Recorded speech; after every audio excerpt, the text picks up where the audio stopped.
Welcome DIKWP Sogong aboard. Your learning journey starts now. Ever felt like the big questions about reality, consciousness, value? They just look back on themselves. Like trying to catch your own shadow. Well, buckle up because we're diving into a framework that tries to untangle this mess called DIKWP TAOOMEGA. It's not about finding the final answer, but building a better map for the journey. So, what's the engine room of this thing? Meet the Omega Generative Constraint Field. Think of it as the ultimate recipe book for generating stable realities from raw potential.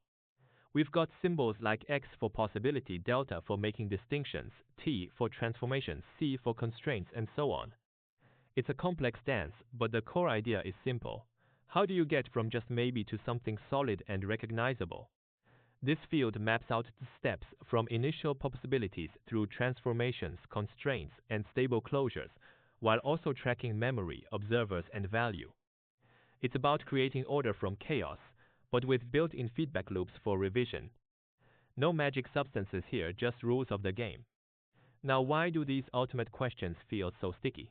Because they touch upon 10 fundamental mismatches or dimensions where our understanding often gets tangled. Look at this kernel: distinction, transformation, constraint, scale, boundary, memory, observer, value, reflexivity, action, feedback. These aren't just buzzwords, they represent deep challenges. How do you define something distinct? How do transformations happen under constraints?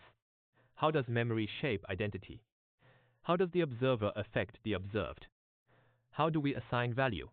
How do systems reflect on themselves? This framework says all these issues are interconnected roots of the problem. Solving isn't about finding one magic bullet, but addressing these 10 dimensions simultaneously. Okay, so what is this Tian thing then? Forget some ancient, unchangeable cosmic law handed down by a deity. In this context, Tian is proposed as a candidate meta-regularity.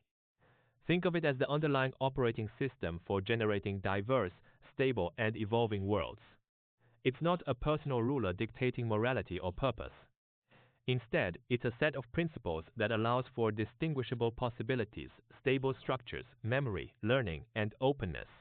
It answers why something rather than nothing, by saying absolute nothingness, can't even be distinguished or expressed. It defines life as a process maintaining boundaries and revising strategies. And consciousness? A candidate mechanism integrating world, self, and value influencing behavior. Crucially, it remains a candidate, not a proven final truth. So, where does this leave us? The system has passed 14 rigorous tests, closing operational gates like falsifiability and reproducibility. But two big doors stay open. Is this the only way? And why these specific laws? That's the honest limit.